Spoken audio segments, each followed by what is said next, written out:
साथियों 3-4 साल के व्यापक विचार विमर्श के बाद लाखों सुझावों पर लंबे मंथन के बाद राष्ट्रीय शिक्षा नीति को स्वीकृत किया गया है। Do you really think that our education system has evolved, or our education system is still stuck in the 1990s? The kind of education that was being provided in the year 1990 and now in the post-national education policy world, there has been a tremendous shift. राष्ट्रीय शिक्षा नीति 21वीं सदी के भारत की नए भारत की foundation तैयार करने वाली है।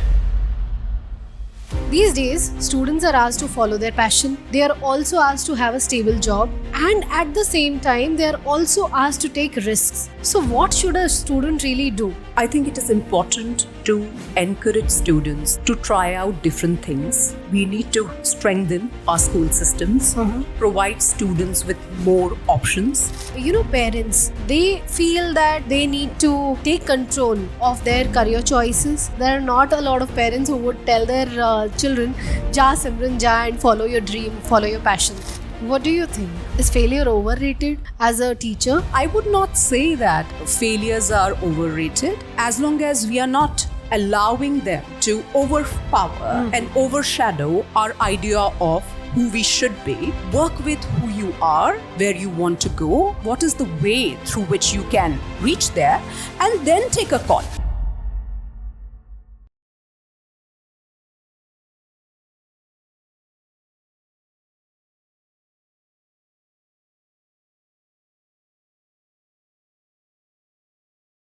Hello everyone and welcome to Topuni Interact, where we have conversations with the sharpest minds of the education industry so that you get the answers to all the questions pertaining to your career choices. Today we have with us Dr. Nisha Nair, a personality who is multifaceted. She is also a professor, a policymaker, and a counselor at heart. She is the Vice Dean of OP Jindal Global University. Welcome, Dr. Nisha Nair. Thank you so much, Ankita, for inviting me. I look forward to the interaction today. It's wonderful to have you on our show, Top Uni Interact, where we do not sugarcoat anything. We discuss all the conversation, all the interactions that are really necessary for a student to make, career choices ahead. So I would like to have conversations around how should they go about picking up, any stream, what should be their go-to strategy, how should the parents involve themselves in the decision making of the students. So ma'am, you've worn a lot of hats. You've been a counselor, you've been a mentor, you're also into policy and decision making. You're also heading OP Jindal Global University as the Vice Dean. So my question to you is that if you had to drop one hat, which hat would that be? To be honest, all of these titles are interrelated. So one cannot hope to be a teacher if they don't research and write. Right. And to write, one has to think, read.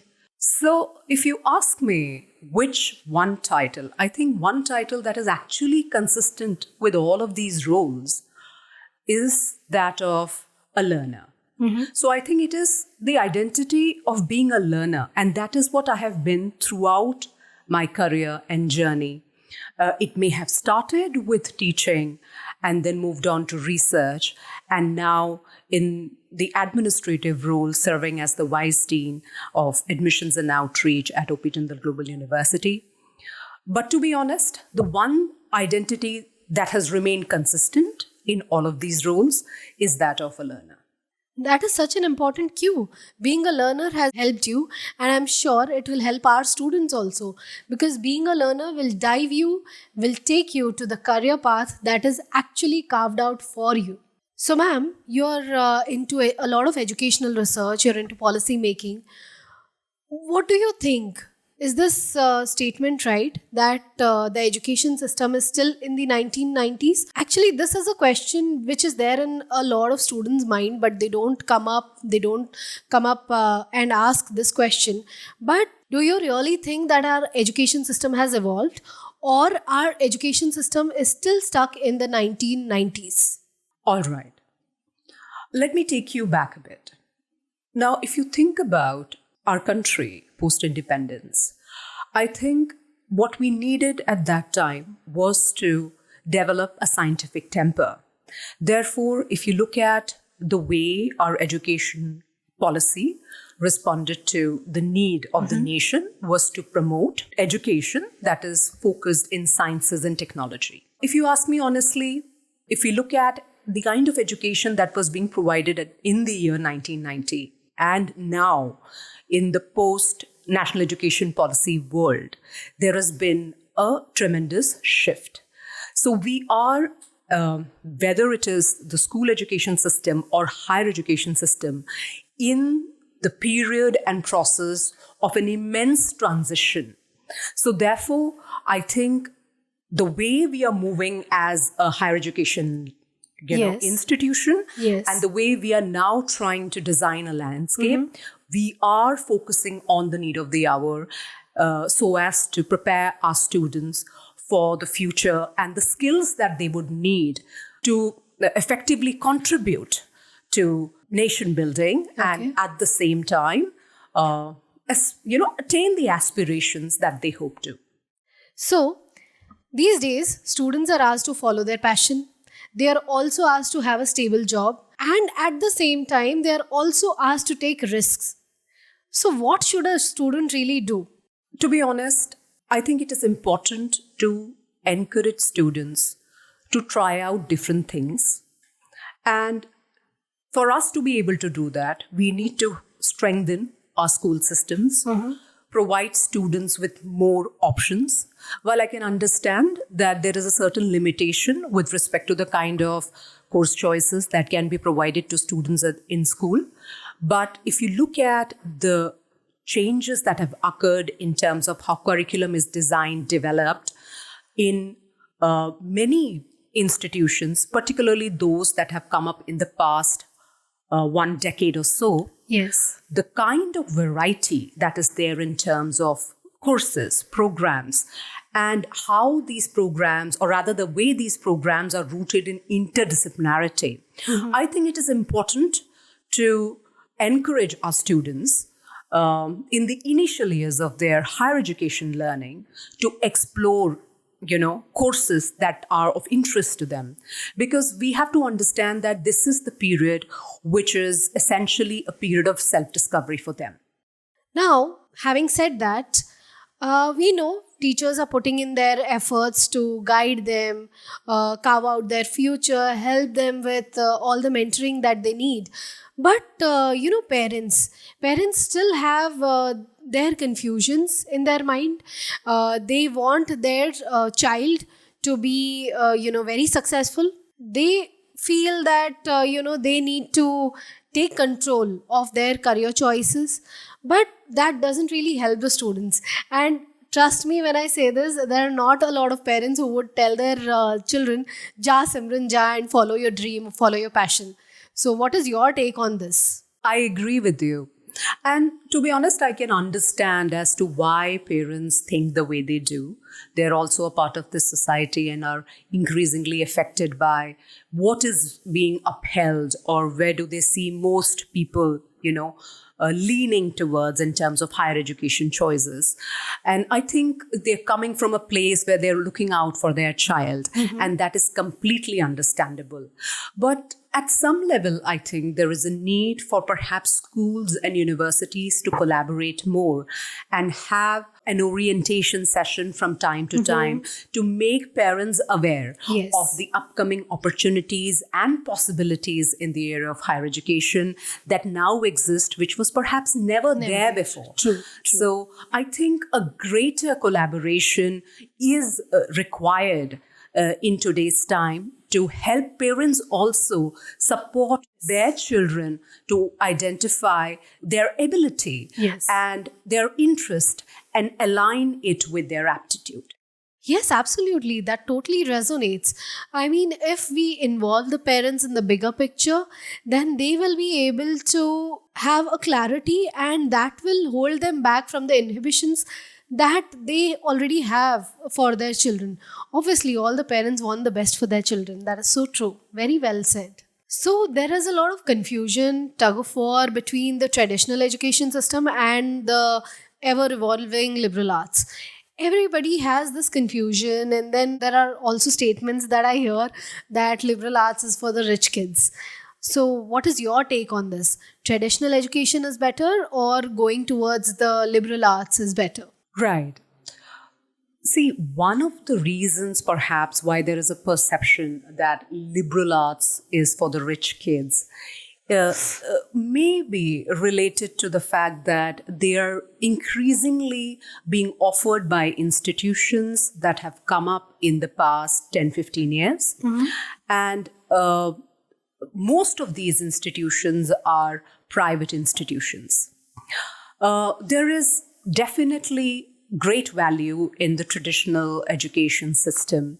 In fact, all of us have been the beneficiaries of the traditional university system. So if you look at the university space, I would not say that the approach towards education was only in silos. That is to say that if you're pursuing a honors in sociology, you would not take courses in history or English or other subjects. True. There was always a combination of subjects which was offered. Yes. Where the difference now lies when you look at the liberal education framework is the way it leans towards interdisciplinarity and transdisciplinarity. Okay. That is to say that, say, if one is majoring in architecture, Yes. right, and the student wants to also take up a course in Yes. sustainable architecture Yes. or sustainable urban planning, what liberal education does is that it makes it possible for the student to take to do that. It allows students to move beyond their disciplinary silos and take up courses which connects either directly, indirectly to their primary program of engagement, or it gives them the option to, say, take up a course in writing or anything else that they are interested in but are yet to explore. And once they do that, they also sort of, discover for themselves whether this is something that they can pursue in addition to their primary focus area, leading to the possibilities of doing a major or a minor in different programs. True. Therefore, I think it is important for all of us to understand that liberal education is not against the rigor which we tend to associate with, Yes. say, traditional university models. What it effectively does is that it gives you the rigor and more. Also, Nisha ma'am, do marks really matter, or do examination scores really have their relevance in today's day and age? I mean, if they are not really important, then why do universities still use them as filter? Right. So, see, traditionally, when we think about marks and the way traditional universities functioned in terms of, admitting students to different programs, the approach was to have a rejection model in place. However, one cannot blame anyone for this because of the sheer number of applications that our central and state universities would receive, or the universities would receive, against the limited number of seats they have, right, for the students who are aspiring to join Yes. these institutions. I would say in the past 2 decades, there has been a shift. For example, our own university, UP Jindal Global University, it has a very holistic admissions process, and there has been an increasing, and it's not just with JGU, but there are other leading universities now in the country which have adopted a selection process. So we have effectively moved away from the rejection model in the process of accepting applications and students to institution to a selection model where the admissions process is holistic to the extent that it looks at students' aptitude, students' aspiration, combined with their academic achievement. Oh, that's a great move. I was not aware. So see, students, if you are planning to apply to OP Jindal Global University, then do not hold yourself back. There are a lot of parameters on which your application might just get through. What is your take on success, failure? what would your advice be for the students? How should they handle their failures so that they are able to carve a future for themselves? All right. Well, I have definitely, faced failures in my life, and they have been effectively important milestones. And if you ask me whether these experiences, they have brought in any wisdom, well, like all experiences, whether good or bad, wisdom only descends in retrospect. True. So, since we are talking about education and we are talking about student aspiration and careers, very early on in my own academic journey, I remember that I was aspiring to be a master's student for a journalism and media program. Okay. And it's a very rigorous rejection process that I was also, a part of. a part of. I had to undergo that. And I was extremely disheartened when I did not make the list.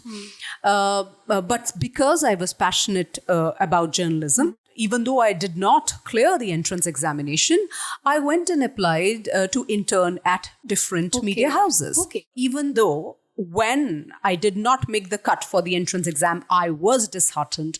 But when I look at the complete picture, in retrospect, I feel that it was a defining moment for me because it helped me move towards, in terms of education, to a master's in English literature and later a doctorate program.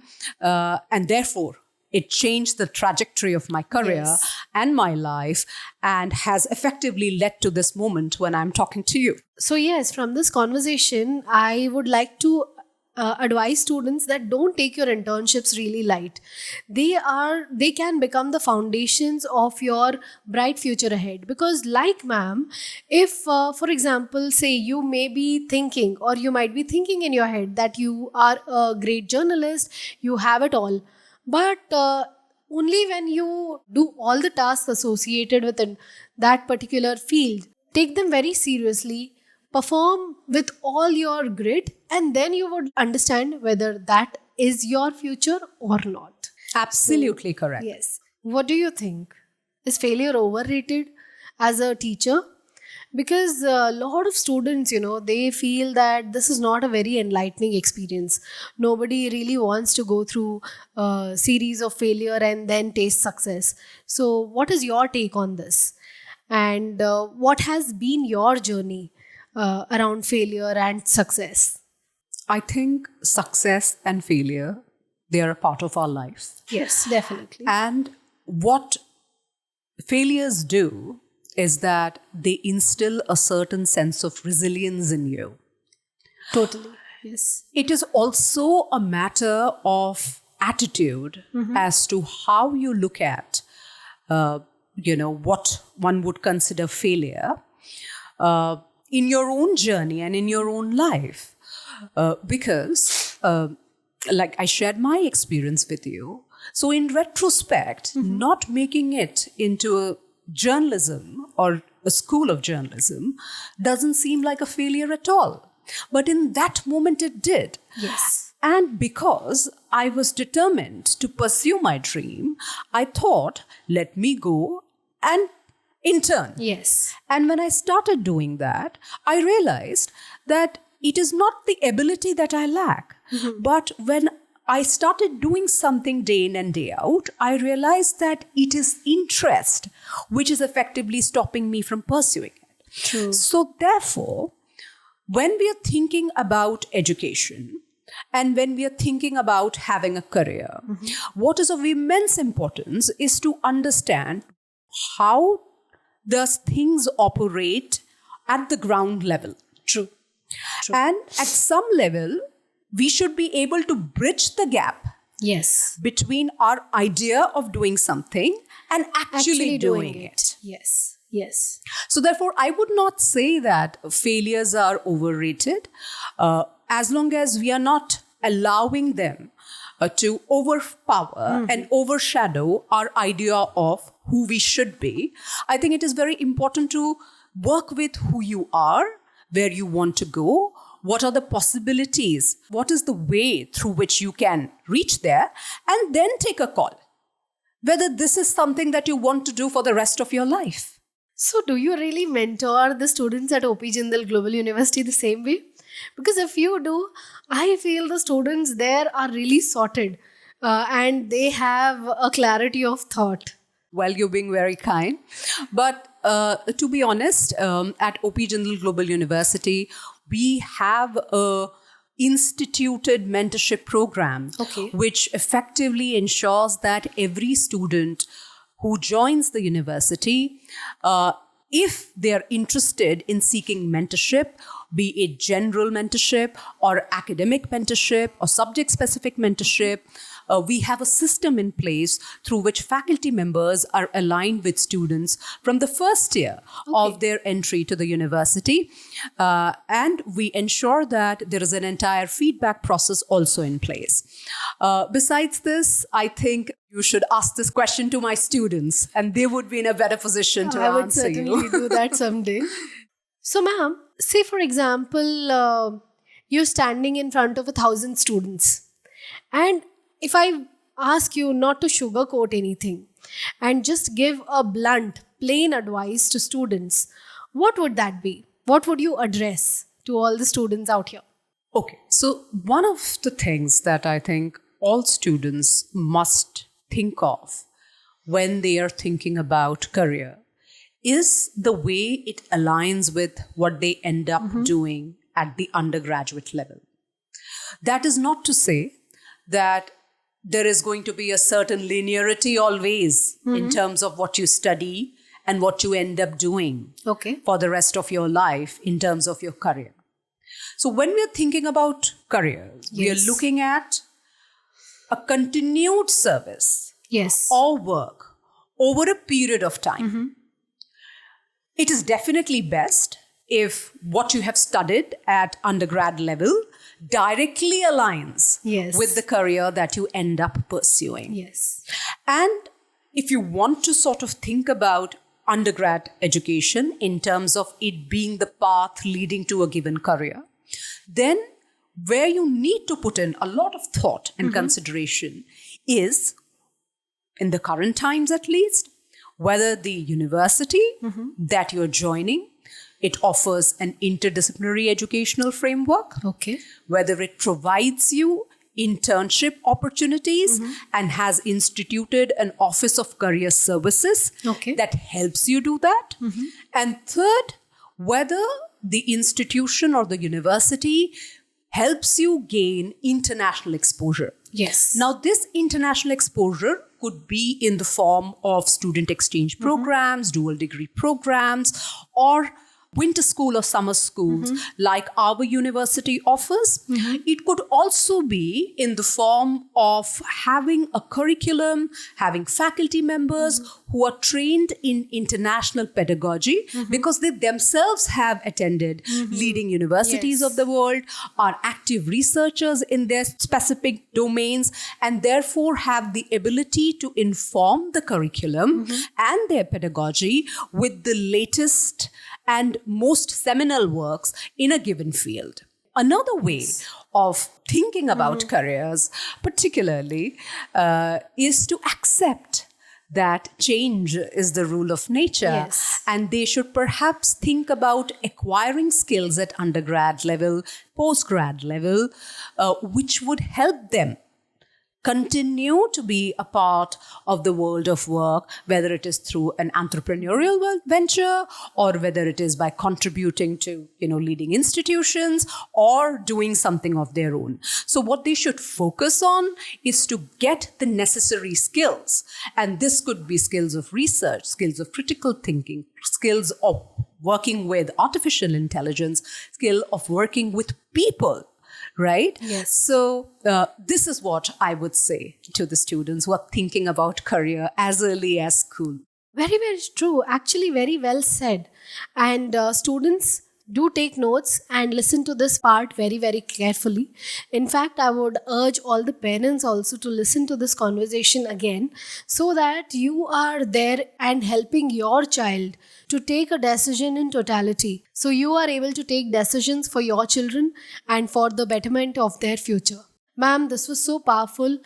You've been very bold, you've been blunt with your answers, and you've been really insightful. I'm really thankful to you for that. And it was a lovely conversation, and I'm really sure that all the students today and parents alike would be benefiting a lot from this conversation. This was a truly unfiltered interaction that we have been longing for. Thank you so much for being with us. Thank you so much, Miss Ankita. It has been an absolute pleasure to interact with you. Pleasure was all mine, ma'am. Thank you. So if you found this interaction really useful, I would urge you to like, share and subscribe to our channel. And apart from that, I would also request you to share this video with those friends who are still stuck between choices, who are still not really sure of what should they do in their future. I am Ankita Sharma, co-founder at Topuni Network.